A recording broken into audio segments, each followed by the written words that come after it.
اللہ فرماتا ہے کچھ لوگوں کا دعویٰ ہے کہ ہم اللہ اور آخرت پر ایمان رکھتے ہیں، حالانکہ وہ ایمان نہیں رکھتے، دعویٰ کرتے ہیں، نفاق کا مظاہرہ کرتے ہیں، منافقت کرتے ہیں۔ جو اللہ کو ماننے والا ہوتا ہے اس کا رنگ اور ہوتا ہے، جس کو پتہ ہوتا ہے قیامت کے دن اللہ کے حضور کھڑے ہونا ہے، اس کے اعمال یہ نہیں مانتے، کہتے ہیں ہم مانتے ہیں پر مانتے، دعویٰ ہے کہ ہم مانتے ہیں آخرت کو بھی اور اللہ کو بھی، پر نہیں مانتے۔ قیامت قائم ہونا ضروری ہے، اگر وقوع قیامت نہ ہو تو ظالم کی تو موجیں لگ گئی، جابر تو موج کرے گا، فاسق اور فاجر تو کہیں گے دنیا میں بھی ہم اپنے اقتدار کے زور پر جیتے رہے، آج بھی ہمیں پوچھنے والا کوئی نہیں۔ عقلاً نقلاً قیامت کا قائم ہونا ضروری ہے۔ قیامت قائم ہوگی تو مظلوم کو اس کے ظلم پر داد رسی کی جائے گی اور ظالم کو سزا ملے گی۔ ایک آدمی ساری زندگی دنیا کے اندر لوٹ مار کرتا رہا، دھوکہ فریب فراڈ کرتا رہا، اس کی راتیں شراب و کباب میں گزر گئیں، وہ مرے اور بات ختم ہو گئی، ٹھیک ہے موج کر کے چلا گیا۔ ایک آدمی ساری زندگی اس نے اللہ تبارک و تعالیٰ کی رضا کے لیے اپنی نظر کی حفاظت کی، زبان کی حفاظت کی، یہاں تک کہ دل کی بھی حفاظت کی، وہ بھی مرے تو معاملہ ختم ہو گیا۔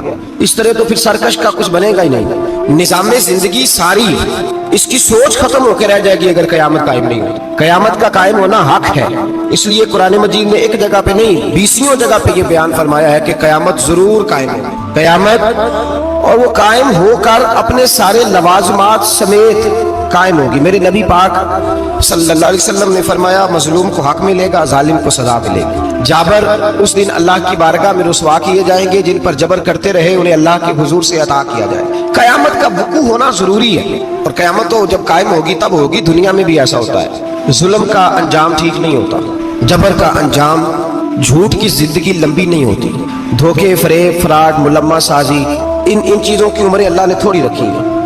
وقتی طور پر ظالم کو، دھوکے باز کو، جابر کو جو مہلت ملتی ہے وہ سمجھتا ہے میری سیاست کام کر رہی ہے، وہ سمجھتا ہے میں بڑا دانا ہوں، بڑا چلاک ہوں، دیکھ لو اتنے ظلم کے، جبر کے، دھوکے کے باوجود بنا ہوا ہوں۔ حالانکہ اللہ کی طرف سے اسے مہلت ملتی ہے اور بڑا ہی مہربان ہے، مہلت اس طرح دیتا ہے کہ میرے نبی پاک علیہ السلام نے فرمایا جب میرا مسلمان نیکی کرتا ہے تو اللہ فرشتوں سے فرماتا ہے 70 گنا بڑھا کے لکھ لو اس کی نیکی، 70 گنا، اور جب گناہ کرتا ہے تو اللہ فرماتا ہے ٹھہر جب ابھی لکھنا نہ، اسے ٹائم دو، یا اللہ کتنا، فرمایا 24 گھنٹے تو دو، ہو سکتا ہے توبہ کر لے، یہ اس کی مہربانی ہے۔ اب وہ جو اللہ نے مہلت دی ہے نا کہ شاید توبہ کر لے، لوگ سمجھتے ہیں میری چلاکی کی وجہ سے نظام سیٹ چل رہا ہے، میں بڑا تیز ہوں، 2 4 5 باتیں بولتا ہوں سب صحیح ہو جاتا ہے، لوگ اس کو اپنی دانائی سمجھ لیتے ہیں، حالانکہ وہ اللہ کی طرف سے۔ فرعون نے کئی 100 سال حکومت کی اور اس طرح اس نے ظلم کیے کہ لاکھوں اور ہزاروں بچے قتل ہی کرا دیے، 12,000 عورتوں کے پیٹ میں حمل تھا اس نے ضائع کرا دیا۔ جب حضرت موسیٰ علیہ السلام اپنی قوم کو لے کے نکلے، راستے میں دریا آ گیا، فرعون پیچھے لگا ہوا تھا، وَإِذْ فَرَقْنَا بِكُمُ الْبَحْرَ فَأَنْجَيْنَاكُمْ، اللہ فرماتے تمہارے لیے میں نے دریا کو پھاڑا اور تمہیں نجات دے دی، وَأَغْرَقْنَا آلَ فِرْعَوْنَ، اور فرعون کو غرق کر دیا، وَأَنْتُمْ تَنْظُرُونَ، تم کھڑے دیکھ رہے تھے۔ اب جب حضرت موسیٰ دریا کے کنارے پہنچے تو فرعون بھی پیچھے آیا۔ فرعون لوگوں سے کہا کرتا تھا کہ میں کہتا ہوں تو دریا چلتا ہے، میں کہتا ہوں تو ہوائیں آتی ہیں، میرے حکم کے پابند ہے سارے، جاگ رہے نا آپ حضرات، غور فرمائیے گا بات پر، دعویٰ تھا اس کا کہ میں کہتا ہوں تو نظام زندگی چلتا ہے۔ اب جب دریا کے کنارے پہنچی حضرت موسیٰ علیہ السلام تو اللہ نے حکم دیا کہ آپ عصا ماریں، جناب موسیٰ نے عصا مارا، 12 رستے بن گئے۔ اب حضرت موسیٰ کی قوم گزر رہی تھی تو فرعون سے پوچھنے لگے کہ تو کہتا تھا میرے حکم سے چلتا ہے، تو وہ تو حضرت موسیٰ نے ڈنڈا مارا ہے تو رستہ بن گیا ہے۔ باز نہیں آتا انسان باز بہانے بڑے ہیں اس کے پاس، بڑی دلیلیں ہیں، جھوٹ سچ بول کے اپنے آپ کو مطمئن کرتا ہے، آخر دم تک تبدیل ہونے کو تیار نہیں ہوتا، دلیلیں گھڑتا رہتا ہے، بناتا رہتا ہے، شور کرتا ہے جان بوجھ کے۔ بھئی تو کہتا تھا میرے چلانے سے چلتا ہے، تو باز ابھی بھی نہیں آیا، کہنے لگا میں نے ہی حکم دیا ہے کہ ذرا پھٹ جا، مجھے یہ زندہ چاہیے۔ باز رسی جل گئی، بال، کہنے لگا میں نے کہا ہے دریا کو کہ یہ مجھے زندہ چاہیے، میرے بھاگے ہوئے ہیں تو اس لیے پھٹا ہے، تو آؤ میرے ساتھ دریا کراس کرے۔ تو پتا تو ان کو بھی تھا نا جتنا تو رب بنا ہوا ہے، پتا تو تھا، سارے جانتے تھے۔ کہنے لگے تو پہلے کراس کر، اگر تو بچ گیا تو ہم بھی پیچھے آتے ہیں۔ اب چاروں ناچار۔ ایک روایت تو یہ ہے کہ یہ جب خدائی کا دعویٰ کرتا تھا نا، تخت پہ بیٹھا ہوتا تھا، تو ایک دن حضرت جبریل آئے اس کے پاس انسانی شکل میں، تو کہنے لگے میں بڑی دور سے آیا ہوں تو ایک مسئلہ پوچھنا تھا، کہا پوچھو۔ کہنے لگے ایک غلام تھا کسی بادشاہ کا، تو بادشاہ نے اسے تھوڑی دیر کے لیے ایک علاقے کی سربراہی دے دی۔ کتنی دیر کے لیے ہمیں سربراہیاں ملتی ہیں؟ کیوں جی؟ تھوڑی دیر کے لیے ملتی ہے نا، تھوڑی دیر کے لیے سربراہی دے دی ایک غلام کو۔ ذرا بات کو سمجھیے، حضرت جبریل پوچھتے ہیں، کہتے ہیں سربراہی مل گئی، اب وہ مالکی بن کے بیٹھ گیا ہے, وہ بات ہی نہیں سنتا. اسے تھوڑی دیر کے لیے بنایا تھا, وہ تو خدائی کا دعویٰ کرنے لگا ہے. آپ بتائیں اس کا انجام کیا ہونا چاہیے, یہ مسئلہ پوچھنے آیا ہوں. تو فرعون کہنے لگا اس کا انجام یہ ہے کہ اسے پانی میں گوتے دے دے کے مار دے. انجام کیا ہے, بولیے بولیے, کیا انجام ہے, کیا انجام ہے جی؟ پانی میں, اللہ اکبر, اپنی سزا تجویز کر رہا ہے. اس کی سزا کہ اسے پانی میں گوتے دے دے کے مارو ظالم کو. اسے تھوڑی دیر کے لیے بنایا تھا اور وہ چھائی گیا ہے, قبضہ ہی کر گیا ہے. حضرت جبریل کہنے لگے جی آپ لکھ کے دے دیں گے؟ کہنے لگا لاؤ لکھ دیتے ہیں. لکھوا لیا. جناب جبریل رکا لے کے تشریف لے گئے. اب جب فرعون دریا میں آیا نا تو اللہ نے حکم دیا مل جا. جب دریا ملا چیخنے لگا تو حضرت جبریل آئے, کہنے لگے تیرا ہی فتویٰ ہے, یہ تیری سزا ہی ہے نا, ہم بھی بڑی سزائیں تجویز کرتے ہیں. یہ جھوٹا ہے جی, اس کا تو فلانا علاج ہونا چاہیے, تو اگر تو جھوٹ بولے تو یہ فلانا بڑا جاور ہے جی, اس کے ساتھ اس طرح ہونا چاہیے, تو اگر تو یہ کام کرے تو جو سزا تو لوگوں کے لیے تجویز کر رہا ہے تو اپنے بارے میں بھی سوچ. اب جب گوتے آئے نا, آخری وقت دیکھا وہ فرعون جو کہتا تھا میری مرضی سے دریا چلتا ہے. علامہ صاوی نے تفسیر صاوی میں لکھا ہے تڑپ کے رونے لگا. جب یہ مزاج ہے, ایک دفعہ اوپر آتا ہے آدمی جب دریا میں جاتا ہے, اوپر آیا تو چیخنے او میرے حواریو خدا کا واسطہ مجھے بچاؤ. کہنے لگے تو کہتا تھا میری مرضی سے چلتا ہے. بے بسی ہے, تڑپتا ہے, روتا ہے. وارث شاہ مان کری نہ وارثہ دا, رب بے وارثہ کر کے مار دائی. تڑپ رہا ہے, چلا رہا ہے, کوئی مدد کو نہیں پہنچتا. اب جب آخری ہوتا آیا تو کہنے لگا آمنا برب موسیٰ و ہارون, میں موسیٰ کے رب کو بھی مان گیا, ہارون کے رب کو بھی. اللہ نے فرمایا نہیں, اب تیرا ماننا قابل قبول ہے. اس وقت ماننا تھا جب تجھے مہلت دی تھی, جب تو جوان تھا. بڑھاپا آتا ہے, بیماری آتی ہے, جوان آدمی بیماری کا شکار ہوتا ہے تو کہتا ہے یا اللہ ایک دفعہ صحیح کر دے, میں ساری پڑھا کروں گا. ایک دفعہ ٹھیک کر دے, میں مسجد میں رہوں گا, میں اگلے سال اعتکاف بھی کروں گا, میں ساری تراویحیں پڑھوں گا. تو اس وقت پڑھنی تھی جب تجھے مہلت دی تھی, اس وقت پڑھنا تھا جب اللہ نے تجھے آسانی دی, زندگی دی. اگلا وقت یہ حال کا نہیں ہوا. نمرود کو دیکھ لیں, حضرت ابراہیم علیہ السلام کو کہتا تھا میں رب ہوں. آپ نے فرمایا رب تو وہ ہے جو زندہ کرتا اور مارتا ہے. ایک موت کا قیدی بلایا, کہنے لگا ہاں بھائی کتنے دن رہ گئے تھے پھانسی میں؟ کہنے لگا جی پرسوں ہونی تھی. کہا جا تجھے آزاد کیا, لو میں بھی زندگی دیتا ہوں. ایک بے گناہ آدمی کو پکڑ کے قتل کر دیا, کہتا میں بھی مارتا ہوں. حضرت ابراہیم علیہ السلام کہنے لگے تو بیوقوفوں جیسی دلیلیں دے رہا ہے. چل اس طرح کر, میرا رب سورج مشرق سے نکالتا ہے, تو اگر رب ہے تو مغرب سے نکال کے دکھا. اب دلیل کا جواب کوئی نہیں تھا تو کہنے لگا پکڑو اور آگ میں ڈال دو. اللہ کے نبی کو آگ میں ڈالنے والا. یہاں ایک مچھر بیٹھا ہے, 400 سال حکومت کی اور خدائی کا دعویٰ کیا. یہاں مچھر بیٹھا تھا, چھینک آئی تو مچھر اندر چلا گیا. پہلے دربار کا ادب یہ تھا کہ جو آئے سجدہ کرے. اب اس کے سر پہ کوئی چیز مارتا تھا تو اسے سکون ہوتا تھا, مچھر تھوڑی دیر کے لیے اس کا دماغ چھوڑتا تھا. اور بھائی یہ اس دھرتی پہ اللہ نے لوگوں کو نظارے دکھائے اور ہمیں سمجھانے کے لیے دکھائے. ہمیں تفکر کی, غور کی دعوت دی کہ دیکھ لینا, اپنے عمل کو پرکھنا. تمہارے عمل حضرت موسیٰ کے فرما برداروں جیسے ہیں, جناب ابراہیم کے فرما برداروں جیسے ہیں, یا بن کے بیٹھ گئے ہو. اب دربار کا ادب یہ ہے, بے بسی کا یہ حال ہے کہ جوتے لٹکتے ہیں دربار میں, جو آتا ہے جوتا کھینچتا ہے. اور ادب یہ ہے کہ 10 جوتے نمرود کے سر پہ مارو, اور 400 سال جوتے لگتے رہے. روتا تھا, جو آدمی آتا تھا منتیں کرتا تھا, کہتا تھا کہیں سے کوئی دوائی مل جائے گی. پاگلوں جیسی زندگی گزاری, پاگلوں جیسی سخت. وہ تو حساب, وقوع قیامت تو حساب ہوگا ہی. یہاں لوگ پاگل ہو کے مرتے ہیں, معذرت نفسیاتی مریض ہو کے مرتے ہیں. یہاں آخری وقت اتنا سخت آتا ہے کہ دنیا موت کی دعائیں مانگتی ہے. میرے بھائی جب انسان ظلم کرتا ہے تو بھول جاتا ہے کہ شاید مجھے پوچھے گا کوئی نہیں. جب وہ زیادتی کرتا ہے تو بھول جاتا ہے. جب وہ کسی کا حق کھاتا ہے تو وہ کہتا ہے شاید اس کا تو وارث ہی کوئی نہیں جس کو میں لوٹ رہا ہوں. لیکن جب اللہ کی پکڑ آتی ہے, حجاج بن یوسف ظالم تھا, اس نے اچھے کام بھی کیے تھے. قرآن پاک پر زیر زبر آراب حجاج بن یوسف نے لگوایا. محمد بن قاسم کو ہندوستان سندھ کے علاقے فتح کرنے بھی حجاج بن یوسف نے بھیجا تھا. ساری خوبیاں اپنی جگہ پر, ظالم بہت بڑا تھا. کسی آدمی نے اس کے سامنے کونے کی طرف منہ کر کے ساتھ والے سے بات کرنی تو کہنے لگا میرے خلاف کیا, اس کو لے جاؤ 2 ٹکڑے کر کے واپس لے آؤ. توتی بولتا ہے نا اقتدار. جب کسی کے ہاتھ اقتدار ہوتا ہے نا, وہ چاہے ایک گھر کا کیوں نہ ہو, وہ 10 بندے فیکٹری میں کام کرتے ہو, جو ان کا مالک ہوتا ہے وہ کہتا میں مالک ہوں, مجھے مانو. جب تو صاحب اقتدار ہوتا ہے نا, جب تو سسر بن کے بیٹھتا ہے اور کسی غریب گھر کی بہو آتی ہے 2-4, تو کہتا میرا اقتدار ہونا چاہیے. جب میں کھانسنے لگوں تو ہر آدمی کے ہاتھ میں ٹشو پیپر ہونا چاہیے. جب میں بولنے لگوں تو بندے ہوئے ہاتھوں سے ہر آدمی جی کرتا ہوا کھڑا ہونا چاہیے. جس آدمی کا, اور یہ کام بہو بھی کرتی ہے کئی دفعہ, وہ بھی کہتی ہے کہ تمہیں پتہ نہیں میں کتنا لمبا چوڑا جہیز لے کے آئی ہوں. جب میں جب میں سونے کے لیے اپنے بیڈ روم میں جاؤں تو خبردار بوڑھے بابے کو اجازت نہیں کہ وہ کھانسے. اماں کو چاہیے کہ اگر اس کو بڑی سخت پیاس بھی لگی ہے تو میرے سوتے سوتے باورچی خانے میں برتن نہ کھٹکھٹائے. جو جہاں بھی جس اسٹیج پہ بھی بیٹھتا ہے وہ کہتا ہے کوئی نہیں مجھے پوچھنے والا, میں مطلق العنان ہوں. جوان بوڑھوں کا مذاق اڑاتے ہیں, سمجھتے ہیں شاید کبھی بوڑھے نہیں ہونا, مذاق اڑاتے ہیں. تندرست لوگ بیماروں کا مذاق اڑاتے ہیں, شاید کبھی بیمار نہیں ہونا. حجاج بن یوسف ظالم تھا, ظلم کرتا تھا, زیادتی کرتا تھا.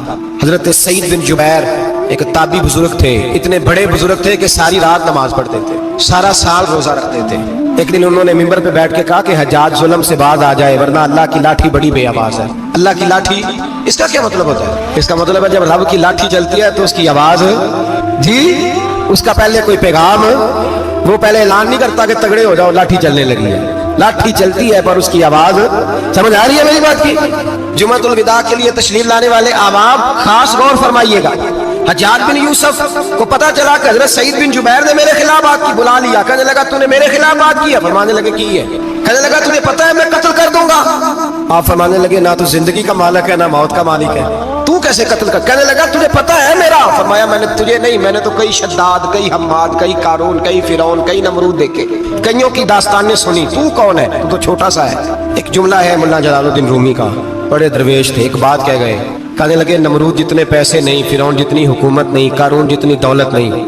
ورنہ فرمانے لگے میرے زمانے میں بھی کئی لوگوں کا خدا بننے کو دل کرتا ہے, کئی لوگوں کا دل کرتا ہے, لیکن نمرود جتنے پیسے, فرعون جتنی طاقت اور قارون جتنی دولت نہیں. ورنہ ہو سکتا ہے لوگ دعویٰ کر جائیں معاذ اللہ ثم معاذ اللہ. یہ آج سے کئی سو سال پہلے وہ کہہ رہے ہیں, آج تو حالات بڑے ابتر ہیں, اس کی نسبت خطرناک. فرمانے لگے حضرت سعید بن جبیر تو زندگی موت کا مالک نہیں. کہنے لگا پکڑو, قتل کرو اسے, لے جاؤ. جب پکڑ کر کھینچ کر لے جا رہے تھے نا تو حضرت سعید بن جبیر مسکرانے لگے. ظالم کے سامنے مسکرائے تو اس کو بڑا غصہ آیا, یہ میرا مذاق اڑاتا ہے. بلا لیا, ادھر آؤ, کیوں مسکرا رہے ہو, کیا ہوا؟ تو حضرت سعید بن جبیر کہنے لگے میں مسکرا رہا ہوں تیری بیوقوفی پر اور اپنے اللہ کی دی ہوئی ڈھیل پر. میں مسکرا رہا ہوں کہ یا اللہ کیا بات ہے, کیا تیرا شان ہے, کیسے لوگوں کو ڈھیل دی ہوئی ہے. میں مسکرا رہا ہوں تیری بیوقوفی پر کہ تو سمجھتا ہے شاید مجھے پوچھنے والا کوئی نہیں. کہنے لگا اس کو باہر نہ لے جاؤ, میرے سامنے قتل کرو. ٹھیک ہے جی. قتل کرنے لگے تو حضرت سعید بن جبیر نے منہ کعبے کی جانب کر لیا. انی وجہت وجہی للذی فطر السماوات والارض حنیفا وما انا من المشرکین. جب آپ نے یہ آیتیں پڑھی نا کہ میں نے منہ کر لیا ہے اپنے رب کی جانب, کرو مجھے قتل. کہنے لگا نہیں نہیں, اس کا منہ پھیرو, کعبے کی طرف ہو کہ قتل نہ ہو. ہے ظالم پر پاگل ہو گیا ہے. حضرت سعید بن جبیر کے حوصلے نے شکست دے دی, ناکام ہو گیا, مخبوط الحواس ہو. کہنے لگا اس کا منہ پھیر دو. جب کعبے سے پھیرا تو آپ فرمانے لگے للہ المشرق والمغرب فانما تولى فثم وجه اللہ. اللہ فرماتا ہے تو مشرق اور مغرب سارا ہی اللہ کا ہے, جدھر بھی منہ کرو گے ادھر اللہ ہی اللہ ہے, جدھر بھی منہ کرو گے ادھر اللہ ہی اللہ ہے. چاروں جانا پھیر دے, جدھر منہ پھیرنا ہے تو نے پھیر دیا منہ. حضرت سعید بن جبیر کے گلے پہ خنجر رکھا تو آپ نے ہاتھ اٹھائے, کہنے لگے اے اللہ میرے بعد اسے کسی اور پر مسلط نہ کرنا, میرے بعد کسی اور پر مسلط نہ, بس میں آخری ہوں. جب آپ ذبح ہوئے تو اتنا خون نکلا, اتنا خون نکلا کہ لوگ کہتے ہیں جتنا اونٹ کے وجود سے نکلتا, تر ہو گیا سارا اس کا دربار. ایک سمجھدار آدمی کو بلا کے کہنے لگا اتنا خون میں نے پہلے کبھی, میں نے بڑے بندے قتل کرائے ہیں پر اتنا خون نہیں نکلا. تو وہ کہنے لگے لوگ مر جاتے ہیں, مرتے وقت ڈر جاتے ہیں, سہم جاتے ہیں, خون سکڑ جاتا ہے, لگتا ہے یہ شخص جب دنیا سے گیا ہے تو ڈٹ کے گیا ہے, یہ ڈٹ کے گیا ہے دنیا سے.